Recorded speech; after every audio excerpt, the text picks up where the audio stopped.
Bonjour à toutes et à tous. Aujourd'hui, on se retrouve pour la review de l'AGA T7. Donc, c'est le nouvel atomiseur de chez Youd Technologies. Donc, atomiseur, le premier atomiseur reconstructible bottom coil de chez Youd. Alors, je vais vous expliquer très simplement bottom coil, hein. Vous voyez, il y a un joli petit packaging. Donc, on a une belle boîte comme ça. On a une boîte qui se décompose en plusieurs volets. Je vais revenir sur le bottom coil après, ne vous inquiétez pas, j'ai pas oublié. Donc un petit premier volet qui vous explique que c'est un Naga T7, atomiseur reconstructible, tank dual coil, etc. Ajustable bottom, air hole. Donc on va voir que le air hole est réglable, et vraiment réglable pour une fois. La petite note qui est ici n'est pas anodine, puisqu'en fait elle vous explique que le spare kit est de l'autre côté. Donc en fait quand on l'ouvre, on a tout simplement le petit paquet dans lequel on va trouver tous les éléments, j'ai envie de dire, indispensables pour utiliser votre atomiseur. Alors les éléments indispensables, il y en a surtout un, c'est cette petite clé Allen qui est juste là. Le reste, c'est une vis de rechange, du Cantal Ribbon. Étrange d'ailleurs d'avoir mis du Cantal Ribbon dans un spare kit, mais plutôt rigolo si on veut s'essayer au ribbon. Deux gros morceaux de mèche, des joints, qu'est-ce qu'il y a d'autre? Il y a un petit joint qui va bien pour isoler le plot, enfin on verra tout ça après, je vous montrerai tout ça. Mais bon, enfin bref, un petit spare kit très bien fait comme d'habitude. Une micro-notice de chez Youd, donc qui explique très succinctement comment monter votre atomiseur. Quand je dis très succinctement, c'est qu'en fait, bon, c'est très basique, mais au moins ça a le mérite d'exister, ça a le mérite de montrer toutes les pièces qui sont composées, et surtout quel type de pièces existe dans votre atomiseur. Donc voilà, donc tout ça on va mettre de côté évidemment, parce qu'on en aura très peu besoin pour la vidéo. Cette jolie boîte, je vais l'enlever de l'image, hop là, vous voyez, on tire sur le joli petit ruban, on va la placer juste là-bas, voilà, de cette façon, et donc on se retrouve avec un Naga T7, hein, tout simplement. Alors bon, là il y a de l'eau dedans, hein, c'est parce que je l'ai lavé, hein, vous imaginez bien que quand vous le recevez, il est sec. Par contre, quand vous le recevez, il faut le nettoyer évidemment, il y a toujours des petites traces d'huile d'usinage, etc. dedans. Je vous avoue que j'ai pas vérifié s'il y a des traces d'huile d'usinage, généralement il y en a, donc je l'ai lavé par défaut, voilà, on va dire ça comme ça. Là, je l'ai surtout lavé parce que je l'avais utilisé juste avant. Donc, je vais le démonter. Donc, on va retirer le premier, enfin le cap supérieur de l'atomiseur. On va prendre le tube en Pyrex. Hop, voilà, on va mettre de côté. On va retirer une deuxième bague. Donc là, on voit un petit peu que le tube en Pyrex est isolé grâce à un joint qui est ici, un gros joint noir, et un deuxième joint qu'on retrouve dans le couvercle. Je vous expliquerai au remontage un petit peu les fonctions et le bien pensé de cet atomiseur. Hop, on retrouve là un deuxième cap, en fait, qui est ni plus ni moins qu'un second réservoir. On verra un petit peu quand on le remplira comment ça va fonctionner. Là, hop là, une belle chambre d'atomisation et 4 plots pour faire du dual coil. Alors on peut le monter en monocoil ou en dual coil. Là ce soir on va le monter en dual coil. Et je vais le monter en dual coil avec du Cantal 0,20. Voilà. Donc, on va le démonter complètement, histoire de vous montrer un petit peu comment c'est fichu à l'intérieur. Hop là, donc là on retrouve tout simplement le plateau inversé, en fait, tout simplement. Donc nous avons les deux vis, les deux plots isolés. On voit bien qu'il y a un petit joint au fond. Alors je vais me munir de la clé Allen pour aller cibler les deux joints. Donc là on voit bien qu'il y a un joint ici et un deuxième joint là. En fait c'est pour isoler le plateau. Et si on retourne, on retrouve ces deux morceaux ici qui sont en fait ni plus ni moins qu'isolés. Alors vous avez la possibilité de démonter tout ça, c'est relativement bien fait. Et surtout ça permet une grande modularité. Alors évidemment il ne faut pas l'enlever, hein, même si vous faites du monocoil, il faut laisser, mais en fait vous avez juste à utiliser l'un des deux. Vous utilisez soit, enfin moi je vous conseillerais, si vous lancez dans du monocoil, d'utiliser les deux plots du bas, hein, pas les deux plots du haut. On voit bien que les plots sont différents, mais moi si je devais faire du monocoil, j'utiliserais ces deux vis du bas, pas les deux vis du haut. Voilà. On remarque aussi qu'il y a tout simplement quatre petites incisions dans le pas de vis qui est ici. Hop, il y en a 4, et c'est par là que va rentrer le juice, en fait, tout simplement, avec la dépression, avec la chambre que je viens de démonter. Là, on a tout simplement le réservoir de récupération du liquide, et là, on va avoir quelque chose de très intéressant, c'est cette bague. qui va permettre de régler le air hole. Alors là, c'est un petit peu mouillé. Hop, je vais juste l'essuyer. Je suis désolé. Voilà. J'ai les doigts un petit peu plein de juice. Alors, on va prendre un mode. Allez, au hasard, un mini ZenMax. Je vais le monter dessus. Enfin, si j'enlève pas le cap inférieur. Enfin, voilà. Toc. Voilà, donc je vais monter mon mini ZenMax. Et donc, on voit bien que je dois forcer pour tourner. Vous voyez, on ouvre et on ferme en fait tout simplement le air hole. Donc là, on va le tourner complètement. Donc vous voyez, là, c'est totalement fermé. Et si je continue à tourner, normalement, on va retomber en face. Voilà, là, on voit que c'est un peu ouvert. Vous voyez bien quand je mets par transparence. Et on peut continuer, évidemment, pour l'ouvrir complètement. Voilà, là, c'est complètement ouvert. Et donc, on a un trou ici et un trou derrière. Donc, en fait, il y a deux trous d'entrée d'air. Quand c'est très ouvert, c'est absolument monumental. Hein. C'est quasiment pour faire de l'hypervaping, j'ai envie de dire. Mais quand c'est ouvert raisonnablement, ça permet d'avoir un air hole qui est vraiment réglable. C'est-à-dire, contrairement à des atomiseurs, alors là, vous voyez, je vais l'ouvrir un tout petit peu. Contrairement à des atomiseurs comme le Fogger qui ont tendance à être en on-off, c'est-à-dire que le réglage de l'air est vraiment, j'ai envie de dire, anecdotique. En fait, là, vous allez pouvoir tout simplement bien régler votre aération, enfin votre entrée d'air, comme vous le désirez vraiment selon vos souhaits. Voilà, donc on va remonter tout simplement la base, parce que là je n'ai pas besoin de vous faire de dessin, on va dire, vous expliquer le reste. Là, on a une vis plate qui va vraiment permettre de régler par rapport à votre mode. C'est-à-dire que si votre mode a une connexion un petit peu capricieuse, vous voyez, on peut vraiment faire sortir la vis, comme si votre mode a une connexion très peu profonde, comme sur certains mechas, notamment, il y a de plus en plus des mechas qui ont des connexions très peu profondes. Là, on a vraiment une vis qui est très très à fleur. Donc ça permet vraiment de régler votre hauteur de plateau par rapport à votre mode. Bon, allez, on va se lancer sur la fabrication des deux microcoils. Alors, je prends du 0,20, vous pouvez utiliser du 0,30, du 0,40, c'est à votre guise. Là, pour cet exemple, je vais prendre du 0,20. Donc, je vais faire tout simplement deux microcoils en 0,20. Hop là, voilà. Je vais prendre mon petit coupe-ongle pour couper mon Cantal. Hop là, voilà. Donc, on prend une bonne longueur. Je vais en prendre une deuxième maintenant.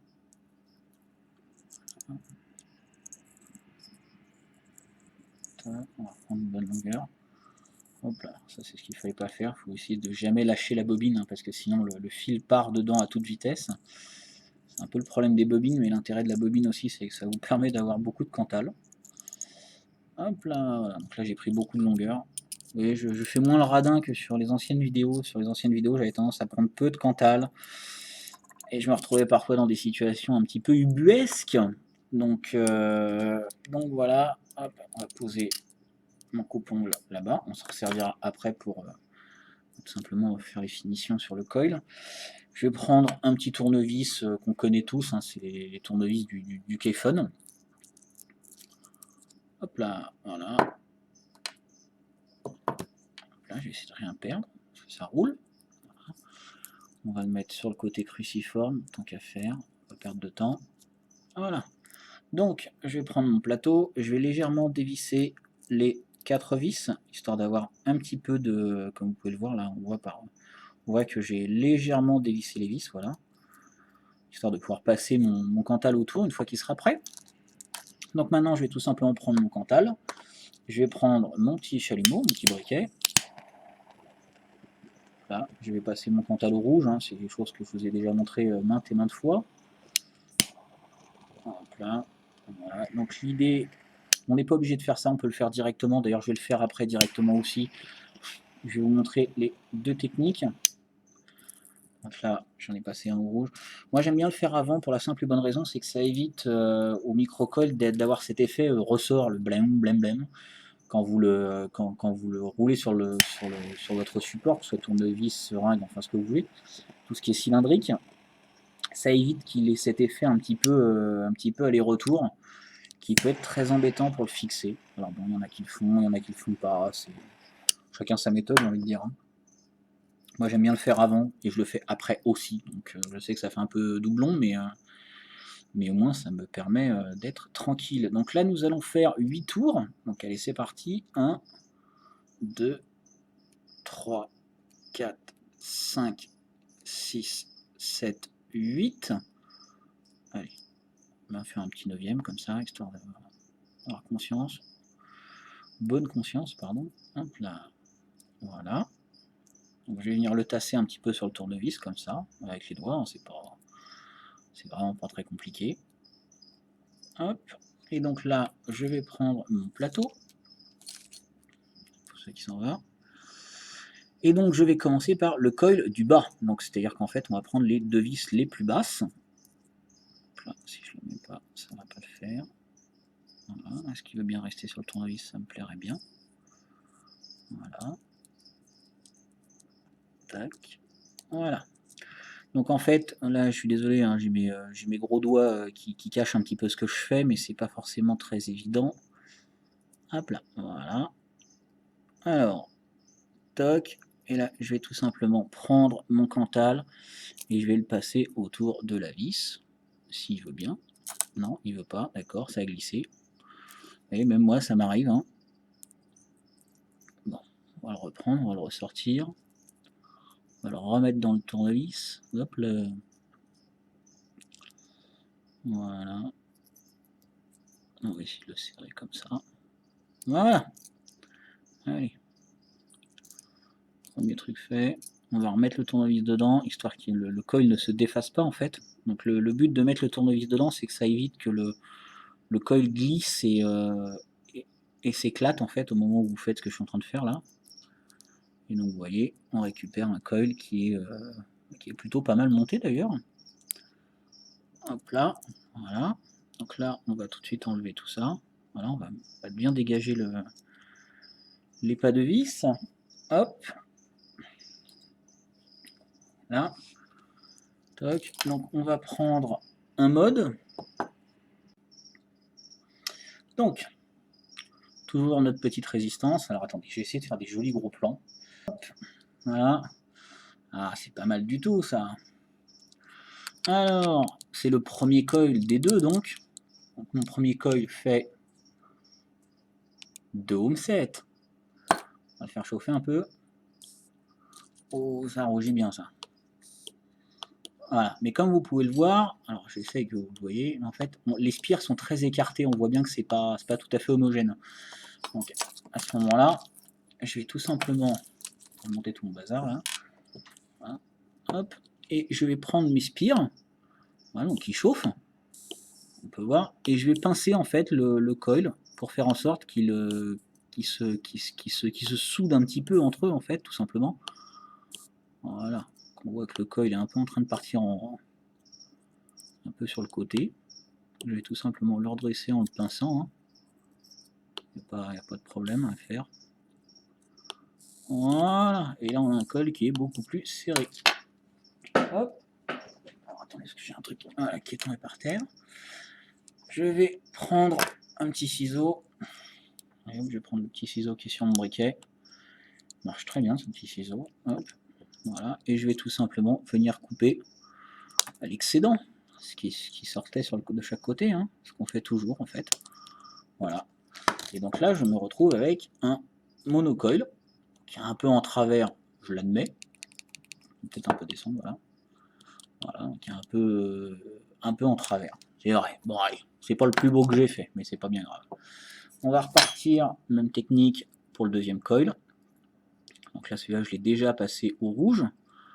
Donc j'ai pas besoin de m'embêter avec cette étape-là. Donc là, je vais refaire tout simplement mes 8 tours. Donc 1, 2, 3, 4, 5, 6, 7, 8. Voilà. J'ai fait 8 tours. Je viens le tasser. Vous voyez, on voit bien qu'il est tassé sur le tournevis. Hein. Voilà. Hop. Je vais venir le poser sur mon atomiseur. Et là, cette fois-ci, sur les vis du haut. Donc, l'idée, c'est toujours la même. C'est qu'on vient poser le tournevis à peu près au milieu. On vient faire la première boucle.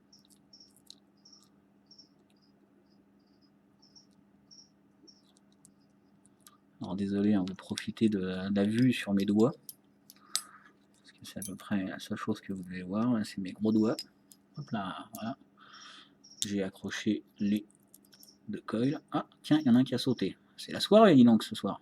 Les deux ont sauté, waouh, génial. Bon, pas d'inquiétude, hein, vous voyez, ça arrive à tout le monde. On va le retendre, tout simplement. On va retirer sur le fil, enfin sur le cantal. Voilà, et on va repartir. Donc là, par contre, on va essayer de desserrer un petit peu ces vis qui sont un peu serrées, visiblement, parce que le cantal a du mal à se prendre autour. Des choses qui arrivent. Allez, c'est reparti, deuxième tentative. On va reprendre mon tournevis, on va reprendre le cantal, on va le repasser autour des vis, comme ça, voilà. Là, le deuxième, on va faire la même chose. Je vais essayer de faire ça proprement. Voilà. Allez, c'est parti, on va visser ça. Voilà, là on va visser aussi. Voilà. Donc, alors, il est toujours un peu tordu mon truc, mais c'est pas bien grave, vous allez voir. En le réchauffant après, en le remodelant, ça va le faire impeccable.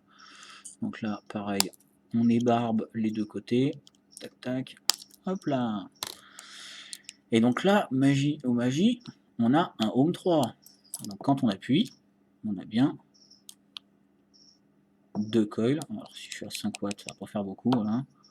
On a bien deux coils qui chauffent. Bon, évidemment, il y en a un qui est beaucoup moins joli que l'autre parce qu'il n'est pas tassé. Hop là. Ça roule un petit peu sur mon bureau, c'est pas très pratique. Et donc là, en fait, tout simplement, avec la pince, hein, je vais venir et je vais tasser mon coil, hein, tout simplement. Hein. Je vais le faire chauffer. Alors vous ne le tassez jamais pendant que vous le faites chauffer, parce que sinon vous faites court-circuit. Hop.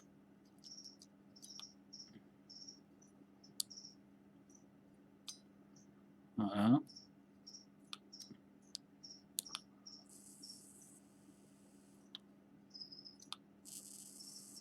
Voilà. Et donc, alors si on observe bien, là je vais repasser en gros plan. Je vais vous faire un beau zoom. Voilà. Et donc là, vous avez deux coils. Donc il y en a un qui a un peu de travers, c'est vrai. Bon, allez, ne soyons pas trop critiques. J'ai le coil du bas là qui est un peu en biais, hein, on le voit bien d'ailleurs, je vais le faire chauffer, voilà, on voit bien que c'est un peu en travers, et l'autre coil qui est plutôt pas mal du tout d'ailleurs, je trouve, moi, je trouve pas mal, je sais pas ce que vous en pensez, mais moi ça me plaît bien. Voilà, on voit bien que ça chauffe bien de façon uniforme, hein, il n'y a pas de problème. On a un Home 3, plutôt pas mal, moi j'aime bien, ça va me permettre de pulser un petit peu, d'envoyer de la patate. Hop, je vais poser mon mode sur le côté. Et donc là, on va passer au remplissage avec du coton cardé. Allez hop. Donc on va prendre le célèbre coton cardé. Hein. On va prendre un joli petit beau. Hein. J'avais peut-être même pris un peu beaucoup d'ailleurs, là, mais bon, vous allez voir, c'est pas grave. Hein. Tout ce qui est en trop, on ne l'utilisera pas et on le réutilisera. Donc là. Donc voilà, donc là, je vais tout simplement faire des petites mèches, hein, de coton, comme je fais d'habitude, comme je faisais pour le Kayfun, comme je faisais pour tous les atomiseurs en fait, hein, qu'on pouvait monter en coton. Alors je roule pas trop serré, ça sert à rien. Et là je vais tout simplement commencer par le bas. Hop là, allez hop. Alors, je crois que je fasse une pointe un peu plus fine que ça, voilà. Et donc là maintenant ça va être le jeu de rentrer le coton comme dans le chat d'une aiguille. Voilà. Donc là, j'ai pas réussi du premier coup. Ah, j'ai réussi du deuxième. Voilà. Allez hop, on tire ça, ça vient tout seul. Vous avez vu, c'est pas très compliqué, hein. Hop là. Et donc voilà. Donc là, je vais raccourcir un peu tout ça parce que là, il y en a beaucoup. Pareil de ce côté-là. Là, j'en ai beaucoup. Hop. Voilà. On va reposer ça là. On va reprendre un peu de coton. Alors, vous voyez, j'en prends un peu, hein, j'en prends pas des quantités astronomiques. Hein. Tac. Voilà, donc vous voyez, on en part d'un truc un peu dans tous les sens, comme ça. Voilà, on va l'entortiller gentiment. Voilà, on va faire un joli petit truc. Voilà. De ce côté-là, je vais bien tasser pour faire une pointe. Et on va faire le coil tout simplement du haut. Voilà. On va le rentrer. Vous voyez, c'est rentré là. Hop. Alors moi, j'ai des gros doigts, hein, c'est pas très pratique. Hop, donc je vais prendre ma petite pince tout simplement pour venir attraper. Et voilà, et ça passe tout seul dedans. C'est pas très compliqué. Voilà. Et donc, si on le regarde de dessus, eh ben, on peut s'apercevoir qu'on a 4 vis et 4 morceaux de coton. Hop là, voilà. C'est plutôt pas mal tout ça. Pareil, on va venir, hop là, enlever le surplus. Il y en a un peu beaucoup là. Voilà. Et donc là maintenant, le jeu, ça va être tout simplement de tasser tout ça. Alors, pas de le tasser n'importe comment. Parce qu'en fait, si vous voulez, vous avez, comme je vous le disais tout à l'heure, en préambule, vous avez 4 trous. Enfin, 4 trous, 4 gorges en fait, qu'on voit ici là. Hop là, je vais vous les mettre en gros plan. Voilà, vous voyez une gorge là, juste au bout de la clairière, il y a une gorge.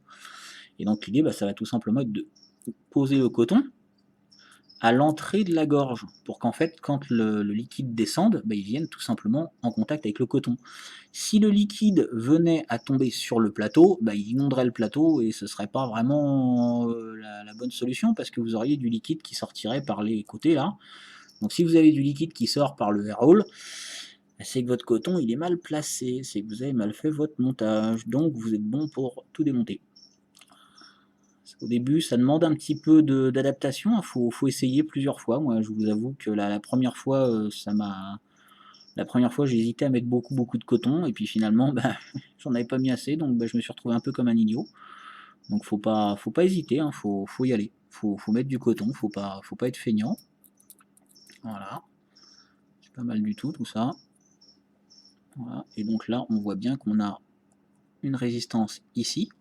Voilà, je vous montre pas ça de près. Voilà. On a une résistance là et une résistance là. Donc c'est bien du dual coil. Hop, voilà. On va prendre du liquide. Donc je vais prendre ma seringue, c'est une seringue toute bête hein, dans laquelle j'ai mis mon liquide de scie. Et je vais tout simplement venir hydrater. Alors pourquoi j'hydrate comme ça gentiment au début mon coil? Tout simplement parce que le coton a un très faible pouvoir absorbant au début. Et si, enfin le coton cardé, et si vous n'hydratez pas votre coil, c'est-à-dire que si vous y allez tout de suite comme un dingue, vous risquez de brûler votre coton tout simplement. Donc j'hydrate en un premier temps mes deux coils en fait tout simplement, pour pas avoir de dry burn, hein, pour pas brûler mon coton, parce que si vous brûlez le coton, vous êtes bon pour tout recommencer. Hop, on va faire reculer un peu le piston, voilà, pour pas que ça fuit. Donc on va prendre la cheminée d'atomisation. Alors cette cheminée est très intéressante car il y a un joint ici, une tige ici. Alors cette tige vous pouvez la démonter, là j'ai pas fait, mais cette tige se retire. Et donc on peut bien voir qu'en fait tout simplement quand vous allez monter cette chambre, hop là, voilà, donc je vais commencer par la visser un petit peu. Alors les pas de vis sont super bien faits chez Youd. Et en fait, alors je sais pas si on va bien arriver à le voir à la caméra, mais en fait on voit voilà, on voit les petites gorges dont je vous parlais tout à l'heure qui sont juste ici là. Et on les voit, elles sont tout autour, il y en a 4, hein. Il y en a une là, et il y en a une là, voilà. Et donc on va resserrer la cloche, voilà. Toujours faire des tests au milieu de votre montage pour voir si vous n'êtes pas trompé, si ça fait pas, si vous n'avez pas d'erreur. Donc là, voilà, ça fait un petit bruit sympathique. Je peux regarder la résistance d'ailleurs, normalement elle n'a pas bougé. Voilà, 1,3, on est toujours pareil. Hop, je repose ça là-bas. Et donc maintenant nous allons passer au tank en acier. Alors je vais l'essuyer parce qu'il y a un petit peu de liquide dessus. Voilà, donc le tank en acier, en fait, c'est la partie basse du tank.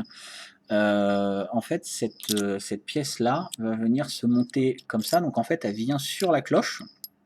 Donc comme vous pouvez l'imaginer, en fait, quand vous mettez cette partie-là, donc toujours les pas de vis nickel, encore un joint ici, un joint noir là qui permet que ce soit bien étanche et tout. Et en fait, comme on peut le distinguer, dans cette chambre, il y a encore de l'espace là. Il y a vraiment du jus qui vient se mettre ici et c'est très bien parce qu'en fait, il y a une grande contenance. On pourrait s'imaginer qu'il n'a pas une grande contenance parce que le Pyrex est tout petit, mais en fait il a une contenance qui est plutôt très raisonnable. Je ne l'ai pas en tête là tout de suite. Regardez sous le descriptif, hein, en dessous de la fiche produit sur le site, vous allez le voir. Et donc là on va tout simplement venir remonter la tête de l'atomiseur. Voilà, donc en serrant, vous voyez bien que les joints fixent tout ça, ça ne bouge pas, c'est bien serré. Gros avantage encore de chez Youd, c'est ce petit décroché en fait qui évite que le Pyrex soit directement en contact en cas de choc, c'est-à-dire que s'il tombe à plat, en fait on voit bien tout simplement, alors je vais prendre la boîte pour vous montrer ça, si l'atomiseur tombe à plat, en fait on voit qu'il y a un jour entre le Pyrex et le plat. En fait si ça tombe à plat sur une table, normalement le Pyrex casse pas. Normalement, je vous garantis pas, mais bon, normalement ça ne se casse pas. Hop, on va prendre la clé Allen. Encore un truc intéressant, c'est le remplissage. Le remplissage se fait à l'aide de la petite clé Allen qui est fournie avec. On va dévisser une sorte de BTR un peu plate comme ça, ce qui permet de fixer tous les drip tips dessus. Je vais prendre un drip tip un peu spécial tout à l'heure, vous allez voir tous les drip tips passent dessus. Donc là, je vais enfoncer tout simplement ma seringue dedans, hop là, et on va remplir. Et vous voyez, j'ai du jus, voilà, qui est dedans. Donc là, j'en ai pas assez. Je vais reprendre ma bouteille de liquide. Hop. Non, vous ne verrez pas ce que je prends comme liquide. Hop là. Voilà. Je sais pas que j'ai pas envie de vous le montrer. C'est juste que c'est pas très pratique là. Bon, je vais pas le remplir à fond, hein, mais vous comprenez le principe en fait, tout simplement. Hein. Vous reprenez votre clé Allen, on reprend la BTR, on la remet dessus. Ça se fait tout seul. C'est vraiment pas compliqué. Hop. Une fois que c'est bien dedans, ça pose pas de problème. On va serrer. Alors, ce qui est très intéressant, comme je vous le disais tout à l'heure, c'est que contrairement à la GR, évidemment, ça ne dépasse pas. C'est-à-dire que c'est tout plat, en fait. Vous pouvez mettre de nombreux drip tips dessus. On va prendre un drip tip comme ça, un petit peu spécial. En fait, quand vous le mettez, si ça dépassait, vous voyez bien que ça ne pourrait pas se monter. Et là, ça se monte parfaitement. L'atomiseur est vendu sans drip tip, hein. Je vous le dis tout de suite. N'espérez pas. Il n'y a pas de drip tip vendu avec, donc il vous faudra mettre le drip tip de votre choix. Par exemple, un Indra qu'on vend dans la boutique, hop, se monte parfaitement dessus. C'est très sympa. D'ailleurs, je vais le laisser dessus. Et puis, on va repasser en plan large pour vous montrer un petit peu comment ça marche. Allez, hop, à tout de suite. Nous revoilà en plan large. Donc, pour l'AGA T7, très intéressant l'AGA T7. Hein. Moi, je suis vraiment fan. C'est un produit qui est quand même le grand frère de l'AGA T2. Hein. Je vous l'avais dit déjà pour l'AGA T3. L'AGA T3 qui marche bien. Moi, j'ai pas à m'en plaindre, une petite contenance. Donc, quand même beaucoup plus grand. Hein. On le voit bien, il est quand même massif, faut dire ce qui est. Par contre, quel plaisir. Le dual coil, moi, je suis pas vraiment fan. L'Aqua était vraiment très bien au niveau du dual coil, c'était vraiment quelque chose qui était vraiment très intéressant. Mais bon, j'étais pas fan du dual coil, donc déjà de base, je partais avec un petit a priori. Là, on a vraiment un produit qui est intéressant car tout simplement nous permet d'avoir du dual coil et de profiter d'une vape d'enfer.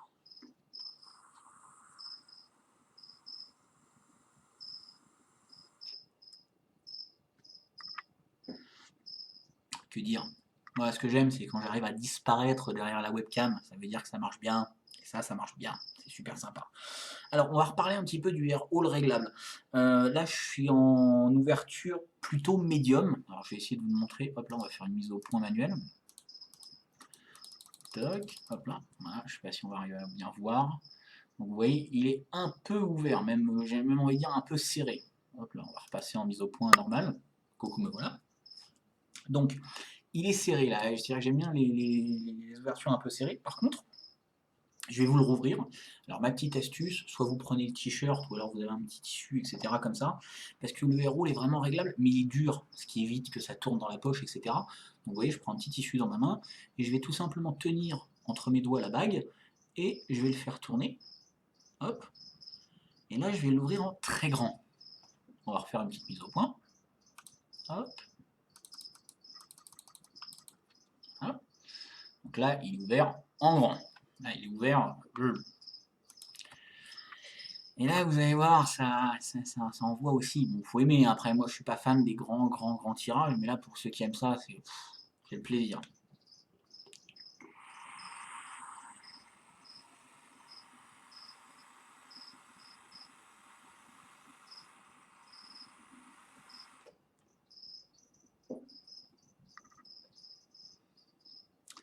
Espèce de commentaire, hein. Non, enfin, je sais pas, moi je le trouve. J'aime bien. J'aime bien. Ça me plaît.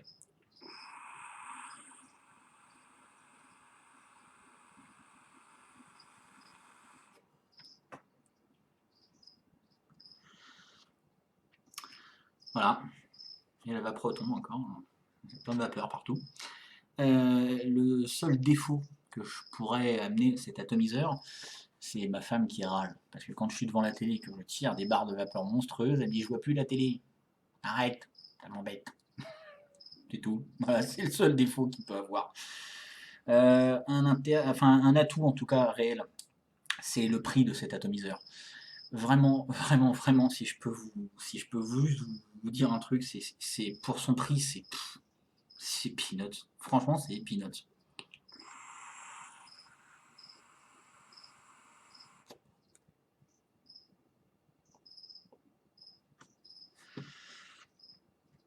Il n'y a pas beaucoup d'atomiseurs qui ont réussi à me sortir des barres de vapeur pareilles. Moi, je suis un peu dubitatif, hein, je suis un peu surpris, mais ça marche d'enfer.